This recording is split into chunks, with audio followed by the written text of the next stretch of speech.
அனைவருக்கும் வணக்கம். சஷ்டி விரதம் இருப்பவர்கள் செய்ய வேண்டியது என்ன அப்படிங்கிறதையும், காப்பு கட்ட வேண்டிய முக்கியமான நேரம், எந்த நேரத்தில் காப்பு கட்ட வேண்டும், காப்பு கட்டாயமாக நம்ம சஷ்டி விரதம் இருந்தால் கட்டணுமா அப்படிங்கிற கேள்விக்கும், மற்றும் நிறைய பேர் கேட்டிருந்த ஒரு முக்கியமான கேள்வி என்ன அப்படின்னு, காப்பு கட்டிட்டோம் நமக்கு பாதியிலே பார்த்திங்கன்னா பீரியட்ஸ் ஆயிடுச்சுன்னா அந்த காப்பை கலட்டணுமா அப்படிங்கிறது கேட்டிருந்தீங்க.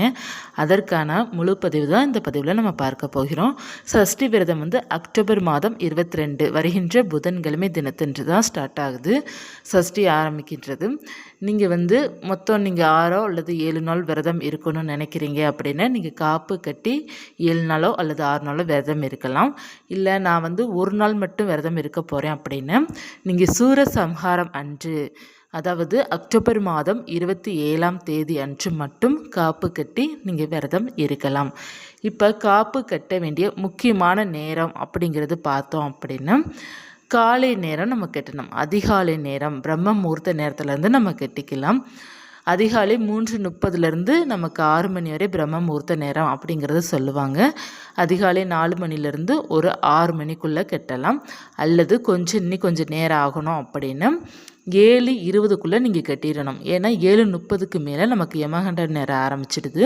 அதனால் ஒரு 7:20 அல்லது அதிகாலை நீங்கள் 4 மணிலேருந்து காலை 7 மணிக்குள்ளே நீங்கள் கணக்கு வச்சுக்கோங்க. இந்த நேரத்துக்குள்ளே நீங்கள் காப்பை கட்டிடுங்க. காப்பு எப்படி நம்ம கட்ட வேண்டும் அப்படின்னா மஞ்சள் நூலில் தான் நம்ம கட்டணும்.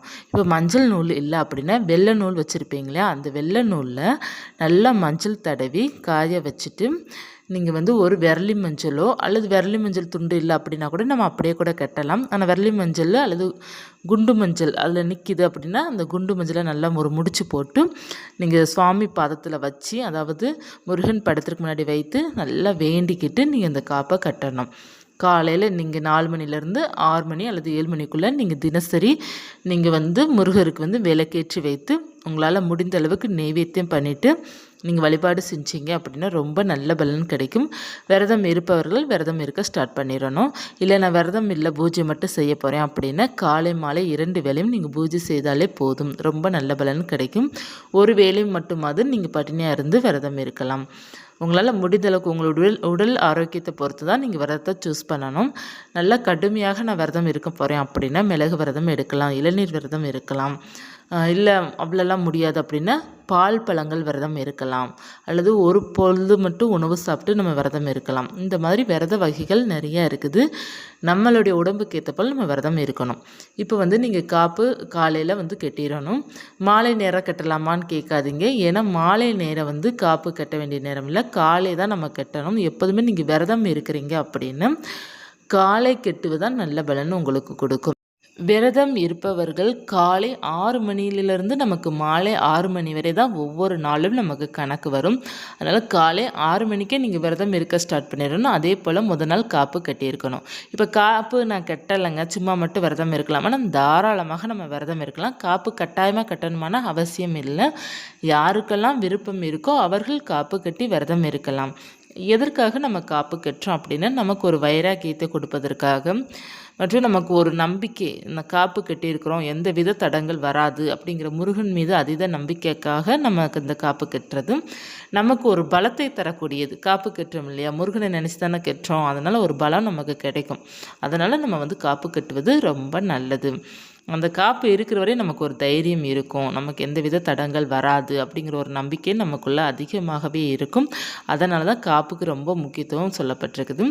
இப்போ காப்பு வேறு எதில் போடலாமா அப்படிலாம் ஒரு பதிவில் கேட்டிருந்தீங்க. செம்பில் போடுறதுன்னு இல்லைங்க. காப்புனாலே பார்த்தீங்கன்னா மஞ்சள் நூலில் கட்டுறது தான் காப்பு. இதுதான் நம்ம விரதம் இருக்க போகிறோம் அப்படிங்கிற சங்கல்பமாக முருகன்கிட்ட நம்மளுடைய எந்த வேண்டுதலுக்காக நம்ம விரதம் இருக்க போகிறோம் அப்படி சொல்லிவிட்டு நம்ம அந்த காப்பு கட்டுவதான் முறையான பழக்கம். இதுதான் சரியானது. நீங்கள் இதைத்தான் நீங்கள் இந்த மாதிரி தான் ஃபாலோ பண்ணணும். இப்போ காப்பு நீங்கள் கட்டலை அப்படின்னா கூட ஒன்றும் பிரச்சனை இல்லை. நீங்கள் சஷ்டி ஆரம்பிக்கிறதுல அன்னைக்கு காலையில் விளக்கேற்றி வைத்து சாமி கும்பிட்டுட்டு அப்புறம் மாலை நேரம் நீங்கள் பூஜை சிறப்பாக பண்ணிக்கலாம். விரதத்தை இருக்க ஸ்டார்ட் பண்ணிக்கலாம். இப்போ வந்து முருகருக்கு என்னென்ன பூக்கள் போடணும், என்னென்ன நைவேத்தியம் பண்ணணும் அப்படின்னு அதற்கான ஒரு பதிவு நான் தனியாகவே கொடுக்குறேன். அதில் சிம்பிளாக சொல்லிடுறேன். இப்போ வந்து நீங்கள் முதல் நாள் அப்படிங்கிறப்ப ஏதேனும் ஒரு ஸ்வீட் வச்சு நீங்கள் வந்து விரதத்தை ஸ்டார்ட் பண்ணலாம். பால், சர்க்கரை, பால் பாயாசம், இப்போ கோதுமை பாயாசம், கோதுமையில் நம்ம எதாவது பலகாரம் பண்ணுறது ரொம்ப நல்லது முதல் நாள். ஸோ நீங்கள் ஏதேனும் ஒன்று இனிப்பு பலகாரம் ஏதாவது பண்ணி நீங்கள் ஸ்டார்ட் பண்ணுவது ரொம்ப சிறப்பு. இல்லை சர்க்கரை மட்டுமாவது நம்ம வைத்து சுவாமி கும்பிட்டுக்கலாம். அடுத்து பார்த்தீங்கன்னா முக்கியமான கேள்வி வந்து இப்போ வந்து சஷ்டி ஆரம்பிக்கிறனால நாங்கள் காப்பு கட்டிட்டோம், ஆனால் திடீர்னு பீரியட்ஸ் ஆகிடுச்சு, அந்த காப்பை கலட்டிடணுமான்னு கேட்குறீங்க. காப்பு வந்து கலட்ட தேவையில்லை. இப்போ வந்து நீங்கள் வந்து பீரியட்ஸ் டேட் இருக்குது அப்படின்னா நீங்கள் காப்பு கட்டாமல் விரதம் இருக்கலாம். அப்போ ஒரு சில பேருக்கு வந்து இந்த விரதம் இருந்தாலே ஒரு 4-5 நாளைக்கு முன்னாடி திடீர்னு கூட வரும். சரிங்களா? அதனால் பார்த்தீங்கன்னா நீங்கள் வந்து பயப்பட தேவையில்லை. நீங்கள் வந்து உங்களுக்கு அந்த டேட் இப்போ 22 ஸ்டார்ட் ஆகி 28 வரை நிறைய பேர் வந்து விரதம் வந்து இருப்பாங்க. ஸோ அப்படி இருக்கும்போது அந்த 28க்குள்ளே உங்களுக்கு பீரியட்ஸ் டேட் இருக்குது அப்படின்னா நீங்கள் வந்து காப்பு கட்டாமல் கூட நீங்கள் விரதம் இருக்கலாம். இல்லைங்க நான் வந்து எனக்கு அந்த நாள் இல்லை, ஆனால் திடீர்னு வந்துடுச்சு அப்படின்னா நீங்கள் அந்த காப்பு கலட்ட வேண்டாம். நீங்கள் வந்து காப்பு கட்டிட்டீங்க, ஆனால் பீரியட்ஸ் வந்துடுச்சு அப்படின்னா காப்பு கலட்ட வேண்டாம், அது அப்படியே இருக்கட்டும், ஒன்றும் பிரச்சனை இல்லை. நீங்கள் வந்து விரதத்தை கண்டினியூ தான் பண்ண போகிறீங்களே தவிர யாரும் நுப்பாட்ட போகிறது கிடையாது. நம்ம பூஜை அறைக்குள்ளே மட்டும்தான் போக முடியாதே தவிர மற்றபடி நீங்கள் வந்து ஹால்லே உட்காந்து நீங்கள் வந்து திருப்புகள் படிக்கலாம், சஷ்டி கவசம் படிக்கலாம், என்னென்ன பாடல்கள் நீங்கள் பாராயணம் பண்ண நினச்சிங்களோ பண்ணலாம். ஓம் சரவண பவா அந்த மந்திரத்தை நம்ம சொல்லலாம், தாராளமாக சொல்லலாம். பீரியட்ஸ் ஆனாலும் ஒன்றும் பிரச்சனை கிடையாது. நீங்கள் உங்கள் கையால் விளக்கேற்ற முடியாது, அது ஒன்று தான் பிரச்சனை. மற்றபடி பார்த்தீங்கன்னா நீங்கள் தாராளமாக விரதத்தை அப்படியே நீங்கள் கண்டினியூ பண்ணலாம். காப்பு கலட்ட தேவையில்லை. மாதவிடாய் இருந்தாலும் காப்பு கலட்ட தேவையில்லை. அதே போல் மிகவும் முக்கியமான கேள்வி என்ன கேட்டிருந்தீங்க அப்படின்னா, மாதவிடாய் ஆயிடுச்சு அப்படின்னா பிரசாதம் சுவாமிக்கு வந்து பண்ணலாமான்னு கேட்டிருந்தீங்க. பண்ணக்கூடாது. நம்ம வந்து கையால் பண்ணாமல் வீட்டில் இருக்கிறவங்க மற்றவர்கள் பண்ண சொல்லலாம். இப்போ நம்ம வீட்டில் யாருமே அந்த மாதிரி பண்ணுறதுக்கு இல்லை அப்படின்னா நம்ம பழங்கள், அவல், கல்கண்டு, சர்க்கரை இந்த மாதிரி நீங்கள் வந்து பசங்கிட்ட கொடுத்து கூட நீங்கள் வந்து யாராவது வீட்டில் சாமி கும்பிட்றாங்கன்னா வைக்க சொல்லலாம். இல்லை அப்படி இல்லைன்னா ஒன்றும் பிரச்சனை இல்லை. உங்களுக்கு டேட்டு முடிகிற வரை நீங்கள் வந்து பூஜைக்குள்ளே போகாமல் இருந்தாலே போதும். நமக்கு வந்து ஆட்கள் இருக்கிறாங்க, ஹெல்ப்புக்கு ஆள் இருக்குது, நம்ம பீரியட்ஸ் ஆனாலும் பண்ணுறதுக்கு ஆள் இருக்குது அப்படின்னா பிரச்சனை இல்லை, அவங்க எல்லாம் பார்த்துப்பாங்க. இல்லை எனக்கு யாருமே இல்லைங்க, இருக்கிறது சின்ன பசங்க, ஹஸ்பண்டும் பார்த்தீங்கன்னா வேலைக்கு போயிடுவாங்க, அவங்க வந்து இதெல்லாம் செய்ய மாட்டாங்க அப்படின்னு நீங்கள் வந்து பீரியட்ஸ் முடிகிற வரையும் பார்த்தீங்கன்னா பூஜையை வந்து நீங்கள் எதுவுமே வைக்க வேண்டாம், அது அப்படியே இருக்கட்டும். உள்ளே போகக்கூடாது. நம்ம வந்து மாதவிடாய் ஆயிடுச்சுன்னா போய்ட்டு உழப்பக்கூடாது. அதனால் நீங்கள் வாட்டில் இருங்க. நீங்கள் வெளியே உட்காந்த மாதிரியே நீங்கள் பாடல்கள் எல்லாம் பாராயணம் பண்ணுங்கள். முருகன் மேலே அதீத நம்பிக்கையுடன் நீங்கள் இருங்க, உங்களுக்கு நல்லதே நடக்கும். ஸோ பீரியட்ஸ் ஆயிடுச்சு அப்படிங்கிறத நினச்சி ரொம்ப வந்து இது பண்ணிக்காதீங்க, அதாவது கோபப்படாதீங்க, எரிச்சல் படாதீங்க. நமக்கு பீரியட்ஸ் ஆயிடுச்சு அப்படின்ட்டு நீங்கள் வந்து கவலைப்படாதீங்க.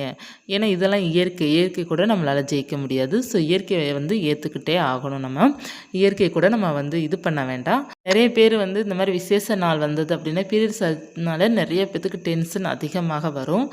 நமக்கு நல்ல நாள் அதுப்பா இப்படி தான் வரும் அப்படிங்கிற மாதிரி அந்த ஒரு டென்ஷன் வந்து இயற்கையாகவே எல்லாத்துக்குமே வரும். ஸோ அந்த மாதிரி டென்ஷன் பட தேவையில்லை. நம்ம வந்து 7 நாள் அப்படிங்கிறப்ப விரதம் நாள் அப்படிங்கிறப்ப ஒரு 5 நாள் வரதுனால என்ன செய்கிறது, அந்த நாட்கள் கணக்கு நமக்கு அமைஞ்சிருச்சுன்னா அதற்காக நம்ம கவலைப்பட தேவையில்லை. அக்செப்ட் பண்ணிக்கோங்க. விரதம் வந்து நீங்கள் தாராளமாக இருக்கலாம். பீரியட்ஸ் இருந்தாலும் விரதம் தாராளமாக இருக்கலாம். அதே போல் பார்த்தீங்கன்னா நிறைய பேருக்கு வந்து இன்னொரு டவுட்டு என்ன அப்படின்னா, இப்போ காப்பு கட்டியாச்சு, நான் விரதம் இருக்கிறேன், விரதம் நிறைவு பண்ணுற நாள் அன்னைக்கு பீரியட்ஸ் ஆயிடுச்சு, நான் எப்படி விரதம் நிறைவு செய்ய வேண்டும் அப்படின்னா எல்லாரும் போல தான் நீங்களும் இதே நாளில் தான் விரதம் நிறைவு செய்ய வேண்டும். பீரியட்ஸ்லாம் முடிஞ்ச பிறகு நீங்கள் வந்து உங்களுக்கு விருப்பம் இருந்தால் சுவாமிக்கு வந்து நல்லா ஒரு சாப்பாடு படையல் மாதிரி பண்ணி ரெடி பண்ணி நீங்கள் வந்து பீரியட்ஸ் முடிஞ்ச பிறகு கூட நீங்கள் பண்ணலாம். இல்லை அப்படின்னா நீங்கள் கரெக்டாக நீங்கள் வந்து உங்களுக்கு அந்த திருக்கல்யாணம் அன்றோ இல்லைன்னா சுரசம்ஹாரம் அன்றோ பீரியட்ஸ் ஆகிடுச்சு அப்படின்னா எப்பயும் போல் உங்களுக்கு வந்து விரத சாப்பாடெல்லாம் ரெடி பண்ணி நீங்கள் சாப்பிட்டுட்டு நீங்கள் வந்து சுவாமி கும்பிட்டு பாராயணம் பண்ணி அந்த விரதத்தை வந்து நிறைவு செய்துக்கோங்க. அப்புறம் பீரியட்ஸ்லாம் முடிஞ்ச பிறகு கோவிலுக்கு கூட நீங்கள் போயிட்டு வாங்க. முருகனுடைய அருள் வந்து பரிபூர்ணமாக இருக்கும். பூஜை செய்ய வேண்டிய முக்கியமான நேரம் எப்போதுமே காலை அதிகாலை டு ஒரு 7 மணிக்குள்ளே நீங்கள் செய்யலாம். உங்களுக்கு அதற்கு மீறி நேரம் தேவைப்படுது அப்படின்னா காலை ஒரு 9 மணிக்குள்ளே இல்லைன்னா 10 மணிக்குள்ளே நீங்கள் தாராளமாக பூஜை எப்போதுமே செய்து கொள்ளலாம். ஆனால் வந்து விரதம் இருக்கிறவங்க கட்டாயமாக காலை 7 மணிக்குள்ளே நம்ம வந்து வீட்டில் விளக்கேற்றி வச்சிடணும். பிறகு நீங்கள் மாலை 5:30 அல்லது 6 மணிலேருந்து இரவு 8 மணிக்குள்ளே நம்ம வந்து சிறப்பாக பூஜை செய்து முடித்துக்கொள்ளலாம். ஒவ்வொரு நாளும் நெய்வேத்தியம் கட்டாயமாக செய்ய வேண்டும். முடிந்த அளவுக்கு கல்கண்டாவது வச்சா போதும். அதே போல் வந்து பூக்கள் தினமும் ஏதேனும் ஒரு பூக்கள் நம்ம வைப்பது ரொம்ப நல்லது. எந்தெந்த பூக்கள் வைக்கணும் அப்படின்னா செவ்வரளி பூக்கள், சிவப்பு நிற பூக்கள், செம்பருத்தியாக இருக்கலாம், பன்னீர் ரோஜாவாக இருக்கலாம், மல்லிகைப்பூ, சாமந்திப்பூ, பிச்சிப்பூ, எந்த பூக்களுக்கு நமக்கு கிடைக்குதோ அந்த பூக்கள் வச்சுருங்க. சிவப்பு பூக்களுக்கு முக்கியத்துவம் கொடுங்க. கிடைக்கிற மலரை வைத்து நம்ம வழிபாடு செய்வது ரொம்ப நல்லது. தீபம் பொறுத்தவரை பார்த்திங்கன்னா சட்கோண தீபம் ஏற்றுவது ரொம்ப நல்லது. அதாவது சரவணபவா கோலம் போட்டு 6 தீபம் ஏற்றுவது ரொம்ப நல்லது. முதல் நாள் ஒரு தீபம் ஏற்றணும், சாக்கிட்ட மட்டும் ஒரு தீபம், 2வது 2 தீபம், 3வது 3 தீபம், 4வது 4 தீபம். இப்போ நீங்கள் காலையில் இந்த விளக்கு ஏற்றுறீங்களா, சட்கோண தீபம் காலையில் சாக்கிட்ட ஏற்றுறீங்க. மாலை அந்த கோலத்தை வந்து துடைக்கணுமா அப்படின்னு உங்களுக்கு வந்து விருப்பம் இருந்தால் துடைக்கலாம். அப்படி இல்லைன்னா நம்ம அப்படியே வச்சுக்கலாம். ஒரு நாள் வரை நம்ம வந்து அந்த கோலத்தை வந்து அழிக்கணும் அப்படிங்கிறது அவசியம் இல்லை, அதாவது துடைக்கணும் அப்படிங்கிறது அவசியம் இல்லை. நம்ம சாயங்காலம் அதே விளக்கில் அப்படியே நம்ம ஏற்றிக்கலாம். திரிய மாற்றணுமான தேவையில்லை. ஒவ்வொரு நாளைக்கும் நீங்கள் மாற்றினா போதும். இப்போ நீங்கள் காலையில் ஏற்றுனதுலேயே சாயங்காலமும் நம்ம தாராளமாக 2வது நாள் பார்த்தீங்கன்னா நல்லா தொடச்சிட்டு சட்கோணம் மறுபடியும் அந்த கோலத்தை வரைஞ்சிட்டு அதற்கப்புறம் 2 விளக்கு அகல் விளக்கு ஏற்றுங்க. அதே போல் தான் 3வது காலை மாலை 2 வேளையுமே நீங்கள் தீபம் ஏற்றுங்க. அதுவே மிக மிக நல்லது. இப்போ 6 நாள் இந்த தீபம் ஏற்றிட்டீங்க. 7வது நாள் எத்தனை தீபம் ஏற்றணும் அப்படிங்கிறது கேட்டிங்க. 7வது நாள் வந்து 6 தீபம் தாராளமாக ஏற்றலாம். 6 தீபம் தான் சட்கோண தீபம். இல்லை 7வது நாள் 7வது தீபம் ஏற்றலாமா அப்படின்னா நீங்கள் நடுவில் வச்சுக்கலாம். 7 தீபம் நடுவில் வச்சுக்கலாம். ஸோ இதெல்லாம் நினச்சி நீங்கள் குழப்பிக்க அவசியமே இல்லை. இதில் சின்ன சின்ன விஷயங்கள் தான். நம்மளுக்கு என்ன முடியுது, நமக்கு என்ன வருதோ அதை வந்து மனதார பண்ணால் போதும். முருகன் வந்து பரிபூர்ணமாக ஏற்றுக்கொள்வார். நீங்கள் வந்து சின்ன சின்ன தவறு எது பண்ணிட்டோம் அப்படின்ட்டு பயப்படாதீங்க. முதல் முறையாக விரதம் இருக்கும்போது சின்ன சின்ன மிஸ்டேக்ஸ் நடக்கத்தான் செய்யும். நெக்ஸ்ட் டைம் அதை கரெக்ஷன் பண்ணிக்கோங்க. முருகர் எதுவும் நம்மளுடைய வேண்டுதல் நடத்தி வைக்காமல் போயிடுவாரோ இல்லை தண்டிப்பாரோ அதெல்லாம் ஒன்றுமே கிடையாது. நம்ம வந்து ஃபஸ்ட்டு ஸ்டார்ட் பண்ணும்போது ஒரு குழந்தை மாதிரி தான் எல்லாருமே. ஏன்னா குழந்தைக்கு வந்து ஆரம்பத்தில் எதுவுமே தெரியாது இல்லையா. அதே போல் தான் எல்லாருமே வந்து முதல்ல விரதம் இருப்பவர்களாக சின்ன சின்ன மிஸ்டேக்ஸ் பண்ணத்தான் செய்வாங்க. ஏன்னா மிஸ்டேக்ஸ் பண்ணால் தான் அடுத்துக்கு வந்து அது கரெக்ஷன் கரெக்டாக வரும். அதனால் மிஸ்டேக் பண்ணுறதுனால ஒன்றும் தவறு இல்லை. நினச்சி எதுவுமே குழப்பிக்காதீங்க. காலை மாலை செய்ய வேண்டியது முக்கியமானது. காலை மாலை கோலம் போட்டுக்கோங்க. அடுத்து பார்த்தீங்கன்னா நீங்கள் காலை மாலை தீபம் ஏற்றுங்க. முடிந்த அளவுக்கு நைவேத்தியம் பண்ணுங்கள். முடிந்த அளவுக்கு வந்து நீங்கள் ஒரு பச்சை நிற சேரீயோ சுடிதாரோ சிவப்பு நிறமோ மஞ்சள் நிறமோ அதிகமாக இந்த நாட்களுக்குள்ளே பயன்படுத்துங்க. ரொம்ப நல்லது. நல்லா காட்டன் ட்ரெஸ் பயன்படுத்துறது ரொம்ப நல்லது. முக்கியமாக பார்த்தீங்கன்னா நிறைய குழப்பங்கள் உங்களுக்கு இருந்தது. தினமும் தலை குளிக்கணுமா இல்லை என்னென்ன, அதுக்கெல்லாம் ஒவ்வொரு பதிவும் நான் கொடுத்துருக்குறேன். சிம்பிளாக நான் அதில் சொல்லிடுறேன். தினமும் தலை குளிக்கணும்னு அவசியம் இல்லை. உடல் ஆரோக்கியமாக இருக்குது அப்படின்னா தினமும் காலையில் தலை குளிங்க. அப்படி இல்லைன்னா நீங்கள் வந்து 2 நாளைக்கு ஒருக்க தலை குளிச்சுக்கோங்க. உடம்புக்கு மட்டும் காலை மாலை குளிச்சுக்கோங்க. இல்லை நிறைய பேர் வந்து கேட்டிருந்தது, நான் காலையில் வந்து பார்த்தீங்கன்னா குளிச்சிடல மாலை குளிக்கணுமா அப்படிங்கிறது கேட்டிருந்தீங்க. இல்லை கட்டாயம் கிடையாதுங்க. மாலை வந்து நீங்கள் கை கால் மாவு கூட கழுவிக்கலாம். இல்லை அப்படின்னா நம்ம உடம்புக்கு குளித்து கொள்ளலாம். எதுவுமே தவறு கிடையாது. ஏன்னா நம்ம காலையிலே நம்ம குளிச்சுட்டு தானே விரதம் ஸ்டார்ட் பண்ணுறோம். ஸோ அதனால் வந்து மாலை கட்டாயமாக குளிக்கணும் அப்படி இல்லை. ஆனால் குளிக்கிறது நல்லது தான். ஏன்னா 2 வேளையும் வந்து குளிப்பது உடம்புக்கு குளிப்பது மிக மிக ஆரோக்கியம் தரக்கூடியது. மற்றும் நம்மளும் பார்த்திங்கன்னா நிறைய வேலை பார்த்துருப்போம். வீட்டு வேலைக்கு அதிகமாக இருந்திருக்கும். ஸோ கொஞ்சம் டயர்டு இருக்கும். குளித்தா தான் நமக்கு அந்த ஃப்ரெஷ் இருக்கும். ஸோ அதனால் வந்து காலை மாலை உடம்பு குளிக்கலாம். அப்படி மாலை நேரம் வயதானவர்கள் குளிக்க முடியல அப்படின்னா கை கால் முகம் மட்டும் கழுவிட்டு நீங்கள் வந்து தீபம் ஏற்றி வைத்து பூஜை செய்யலாம். சிறப்பானது. இது வந்து முக்கியமாக இந்த கேள்வி அதிகமாக கேட்டிருந்தீங்க. அடுத்து பார்த்தீங்கன்னா பகலில் நம்ம வந்து தூங்கக்கூடாது. இரவு நேரம் தான் தூங்கணும். பகலில் பார்த்தீங்கன்னா சும்மா நம்ம ஒரு 1/2 மணி நேரம் வந்து நீங்கள் தரையில் படுத்து ரெஸ்ட் எடுத்துக்கலாம். ஒரு போர்வையை விரிச்சிட்டு படுத்து நீங்கள் ரெஸ்ட் எடுத்து டீ காஃபிலாம் குடிக்கலாமான்னு தாராளமாக குடிக்கலாம். பால் குடிக்கலாம். டீ காஃபி உங்களுக்கு டீ குடித்தா தான் வேலை ஓடும், எனக்கு இல்லைன்னு எனக்கு தலைவலிக்கிற மாதிரி இருக்கும் அப்படின்னா தாராளமாக டீ குடிச்சிக்கோங்க. உங்களுடைய விரதம் பார்த்தீங்கன்னா உங்களுக்கு சக்திக்கு ஏற்றப்போல் நீங்கள் விரதம் இருக்கலாம். உங்களோட உடல் ஆரோக்கியத்தை பொறுத்தவரை நீங்கள் விரதம் இருந்து வழிபாடு செய்யலாம்.